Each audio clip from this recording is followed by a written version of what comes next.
Hi everyone, we're headed off on a high-tech backpacking adventure, and I'm going to show you how to use all this different technology that I've got along with me on this trip in the deep wilderness areas out here. It's going to be a lot of fun. Let's hit the road.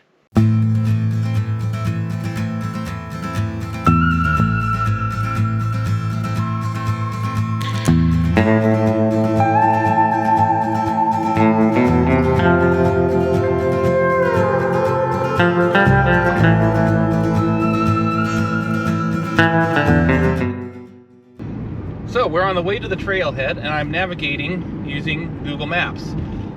That's my favorite navigation app for trip planning and stuff. It's just, it works super well. It comes with just about with every Android phone. It's, yeah, it's just the best option out there for general navigation on roads. So that's what I'm using. And we should be at the trailhead in another 20-30 minutes or so.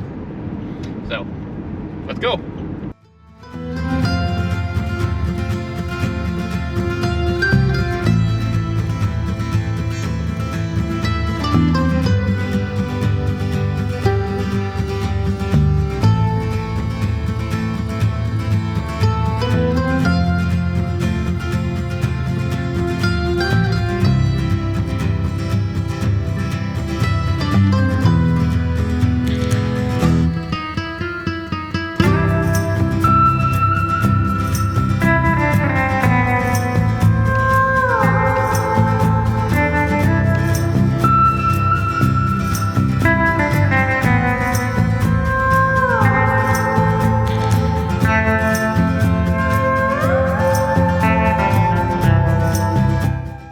So now that we're on the trail, it's time to talk about navigation. And I'm using the Gaia GPS app here on my Samsung S22 Ultra.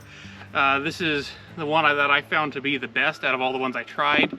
I actually tried out a whole bunch prior to this trip and settled on Gaia GPS because it has a better interface, and I really like just the overall utility and feel of the app. It's a really great app, and I definitely recommend it.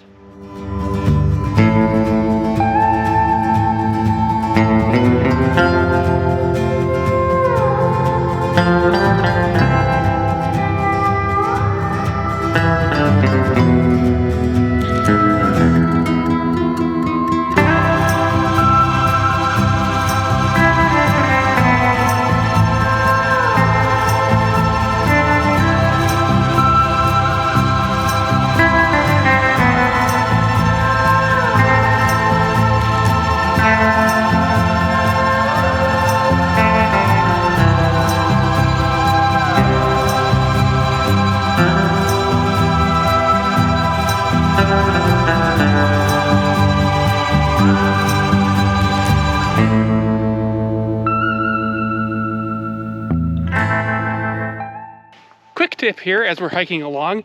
With your smartphone, it's important to conserve battery, so be sure to have it set on battery saver mode and should turn it into airplane mode. You can leave the GPS on, but if you turn it into airplane mode, you're going to save a lot of battery life. So only turn the network on when you're actually able to use it. Anyway, tally ho.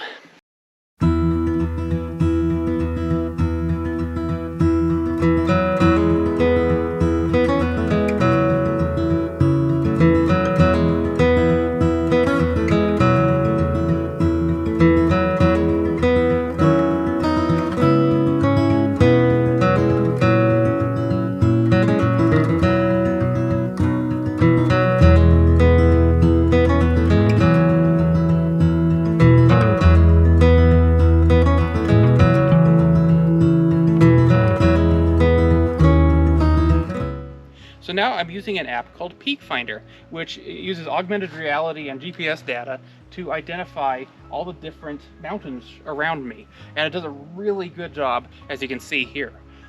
This is definitely a fun thing to have for any hiker out in the backcountry, or even if you're just at home and you want to see what the hills around you are called, or you're traveling. It's also a good great navigational tool because you get to see, like, in real life what the different landmarks around you actually are, and then you can line that up with a map. And in fact, if you're in the trees, it'll make the trees somewhat, you know, invisible to the camera because it's using GPS data. So you can actually navigate towards a mountain even if you're in the deep forest using this app. It is really cool and really useful.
So I just got done photographing sunset here with the aid of the Photopills app, which has a lot of information about various aspects of photography. In particular, I used it to calculate where the sun was going to be and when it would set, and how I wanted to set up for sunset. And it worked very well, and it's a great companion tool for any photographer.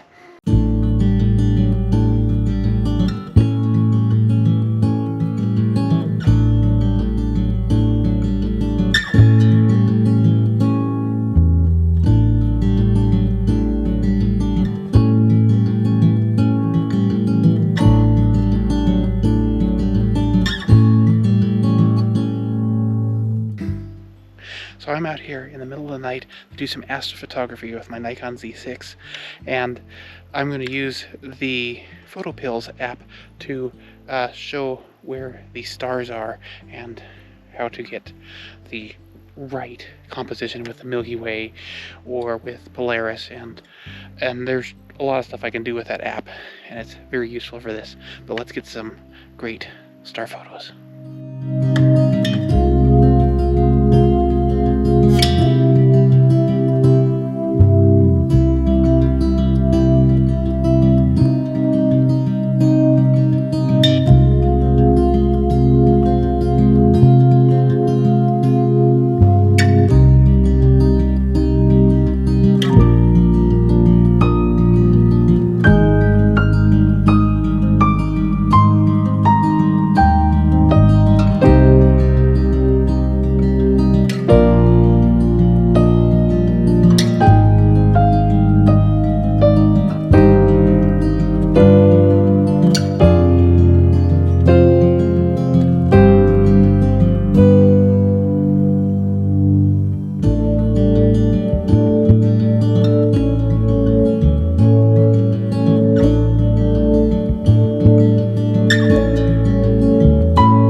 So in backpacking with technology, you need to bring a lot of backup power. And for this trip, I brought 3 backup lithium-ion batteries, 2 which are just plain large battery banks, and a third which includes built-in solar cells. And this thing works great. In fact, all of these are great for a 3-day backpacking trip. This is actually overkill in terms of energy supply. That would be if I had brought the right charging cables. I made a big mistake, left all my USB-C cables at home, and only brought USB micro, which will only charge my my GPS unit, the Spot. So at least I have power for that, even though it has plenty of onboard battery. So it really wasn't an issue with that.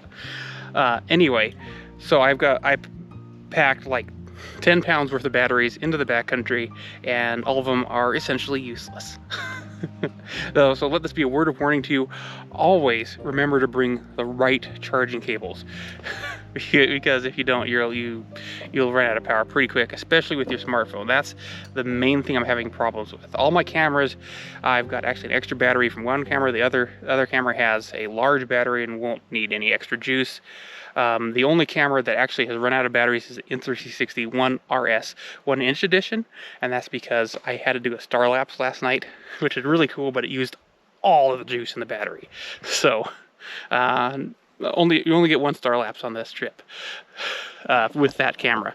But anyway, always remember to pack the right charging cables with your backup batteries.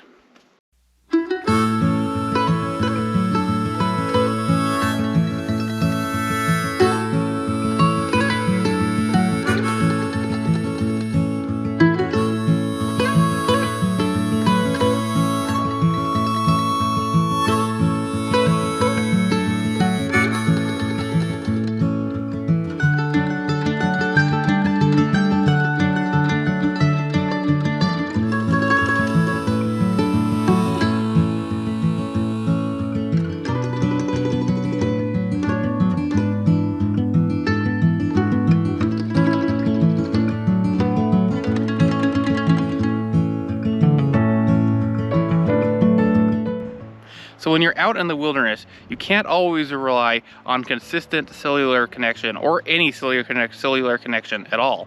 And so for that purpose, I have this. This is the Spot X Bluetooth. And this is a really handy little tool that allows me to send and receive messages via satellite. And that's really great for staying in contact in the wilderness. You also got like an SOS button for calling for help.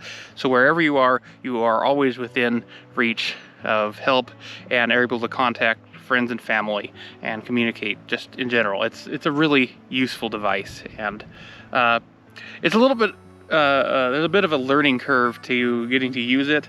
It's a bit clunky, I would say, actually. But it does work, and it is something that I am really glad to have with me now on my more remote adventures. Post-trip Andy here, and I've just got to jump in really quick because while the Spot X worked flawlessly out in the backcountry, there were a few problems caused by user error that I wasn't aware of until I got back home. Number one was that I didn't authorize anyone else to message me, so that I could send messages out, but nobody could reply to me. And that caused a lot of frustration back at home. What also caused a lot of frustration is that they couldn't track me because, well, I assumed that the device was just relaying my position all the way along. I hadn't actually pressed the button on the keypad that actually activates the tracking, which sends out a signal over the satellite connection at set intervals. And that was a couple of major mistakes on my part. I should have read the manual more thoroughly and done a test run before I actually took off on a major trip like this. So, learn from my mistakes, I guess. Anyway, back to the trip.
So I just wanted to really quickly go over what photography gear I've been using during this trip. I've got the Nikon Z9 here with the 24-70 f4 lens. I've also got the Nikon Z6 with the 14 to 24 millimeter lens. I've got the Insta360 One RS 1-inch edition. And I've got the GoPro Hero 10 Black Creator Edition, which is what I've been using to film all the talking portions of this video, because it's got the built-in microphone, and it's really perfect for this sort of backcountry on-the-go vlogging.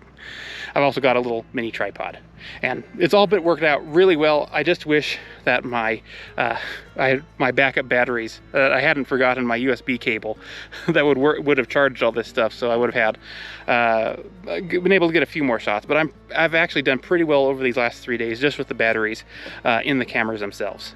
Anyway, let's head on back down the trail.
So now let's talk about plant identification, and there are actually two apps that I like to use for this purpose.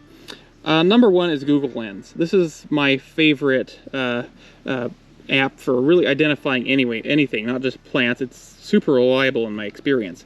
So we've got some Himalayan blackberries here. These aren't native to the region, but they're a great test subject.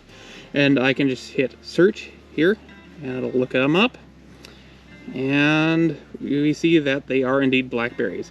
It doesn't give us quite the right species of blackberries. It says they're Pacific blackberries, but I know that these are Himalayan blackberries. So, but in any case, we know that they are likely edible. Now, the other app that I use is Seek. And Seek is a pretty good little app here. I'll hit search, and it says almost at species, says brambles. So Seek just tells me that they are brambles, and that's not really that helpful. Apparently, if I move it around, I say dicots, brambles. Yeah. See, so it's not going to give me the correct species at all. It's not going to tell me that they're blackberries, and I can't really find anything else about them. So Seek is definitely not as reliable as Google Lens.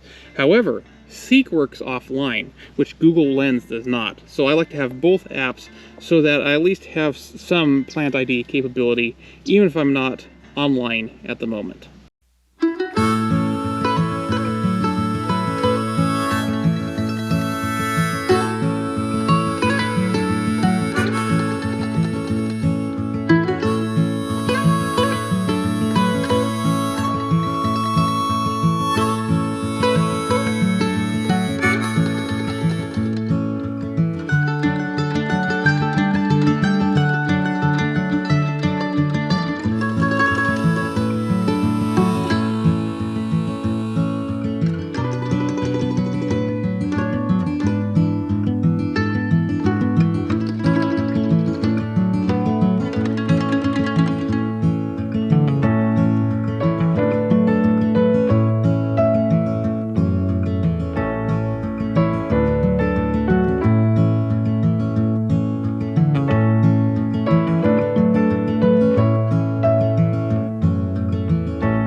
So I'm back from my adventures. I had a fantastic time, and I wanted to share a few key takeaways of my experiences backpacking with technology. And first and foremost, that while technology has a ton of utility, even in the most remote corners of the Earth, you probably shouldn't rely totally on it for your survival. Case in point is what happens if you forget your charging cord, like I did. And all your maps are on your phone. Like, you've got all these apps that you're using for all these different tasks, and suddenly you have a limited lifespan of your battery, and you've got to start really hoarding that battery life, rationing out, and trying to make it last for the duration of your trip. And what happens if your battery totally expires while you're out there and you can't recharge it? Then you have no maps, and if you're in an area you're not familiar with, you are quite liable to get lost. So I would always have a paper map with me while backpacking, even if I'm primarily navigating using a GPS app or even a dedicated GPS navigation device. I would still want to have a paper map of the area I'm hiking in as backup. That's just a good idea. And secondly, I will read the manuals for your devices. Really get to grips with them, test them out before you hit the trail. Do a dry run of your trip. Like go out and make sure that all these functions that you plan to use on your trip with all your devices are in working order, and you won't run into some sort of problem that is really going to hinder you when you're out there. And yeah, if you enjoyed this video, maybe let me know. I enjoyed making it. This has been a really fun project to film, and yeah, I'll see y'all again next time. Bye!